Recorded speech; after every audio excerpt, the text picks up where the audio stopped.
Howdy, Rasa. Hi, How you doing? I'm doing fine. Excellent, partner. Well, are you ready to know everything? I'm ready to know everything. Well, take your hat off, hitch your horse, and let's do it.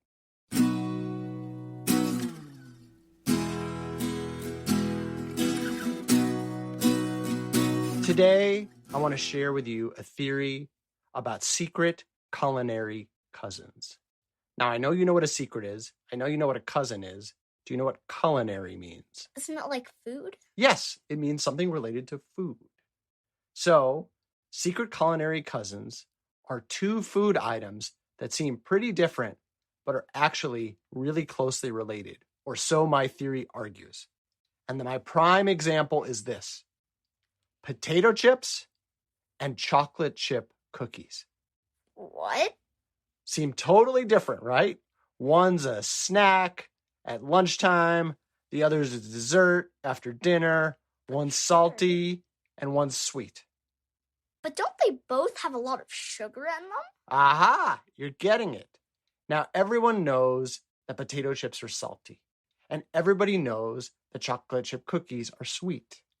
But not everyone realizes that potato chips are secretly sweet.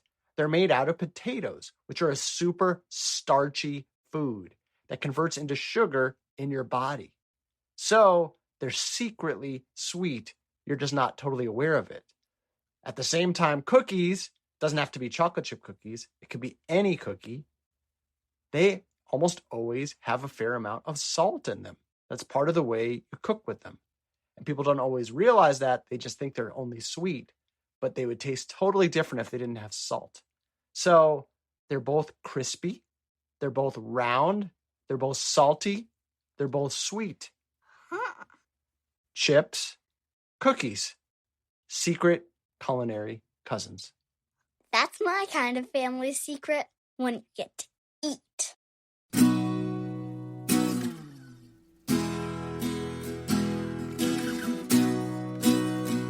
Are you ready for today's poem? I am ready for today's poem. It's called I Wandered Lonely as a Cloud by William Wordsworth. I wandered lonely as a cloud that floats on high o'er vales and hills, when all at once I saw a crowd, a host of golden daffodils, beside the lake, beneath the trees, fluttering and dancing in the breeze. Continuous as the stars that shine and twinkle on the Milky Way, they stretched in never-ending line along the margin of a bay. 10,000 saw I at a glance, tossing their heads in sprightly dance.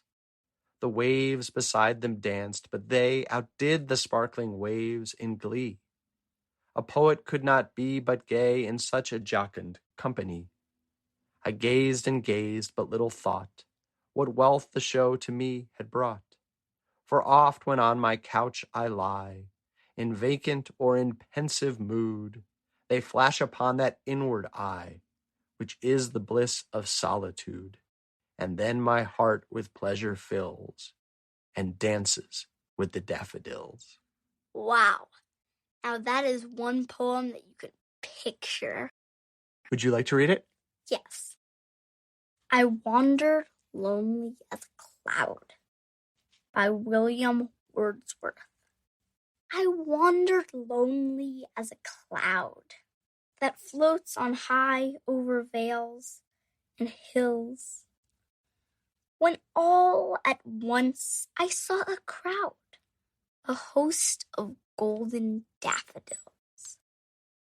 Besides the lake, beneath the tree, fluttering and dancing in the breeze, continuous as the stars that shine and twinkle on that Milky Way. They stretched in never-ending line across the margin of the bay. 10,000 saw I at a glance, tossing their heads in sprightly dance.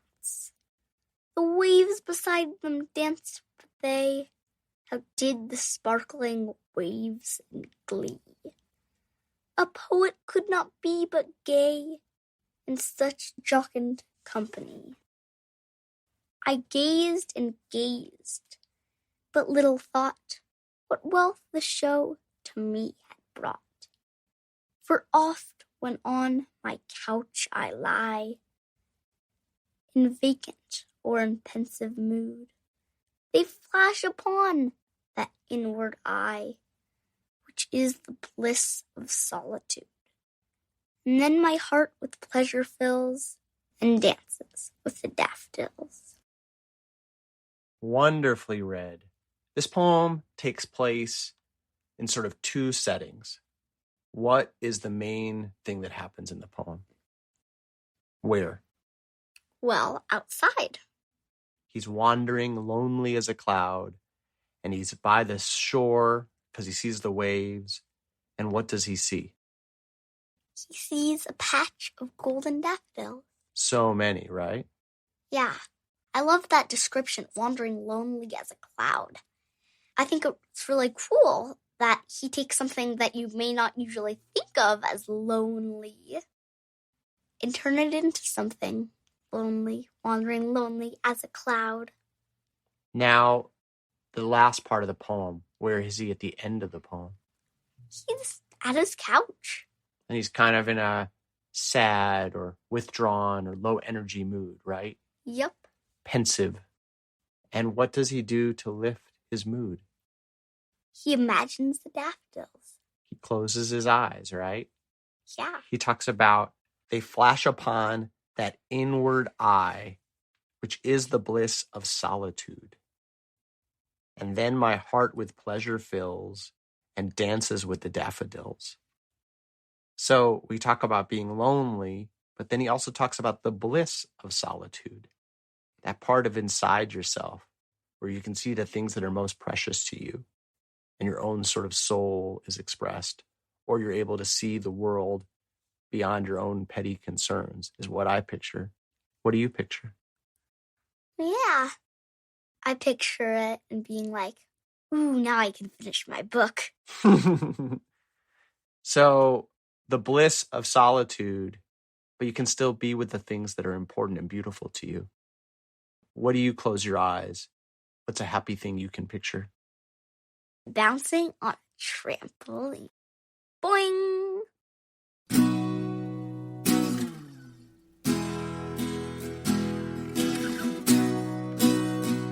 Last segment of the show. Do you have a vexing question for me? I do. My vexing question is, what is skin made of? I mean, I've heard that fingernails are made of the same thing as hair. And I know that lots of things in our bodies are made of different materials. But what is my skin, your skin, what is skin made of? Great question.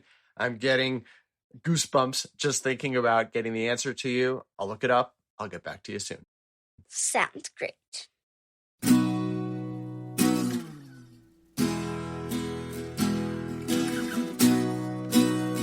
I'm back.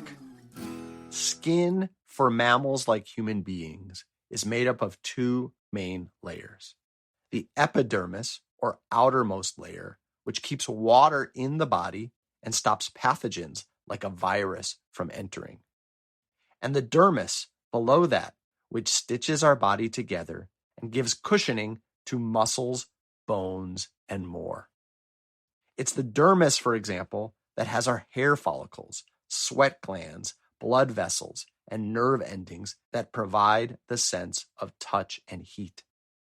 Now, skin is not only our outer covering, it's also the heaviest organ in the human body, 20 pounds or more for most adults. Wow, that's really heavy. Yep, think of it as a really heavy jacket, but one we can't do without. You Must Know Everything is produced by me, Jeremy Smith, and her, Rasa Smith, with awesome music by Furniture. Subscribe via Apple Podcasts, Android, Spotify, or however you like to listen, and hear dozens of previous episodes for free. Please rate, review, and share the show with friends. And please join us next time for everything you need to know.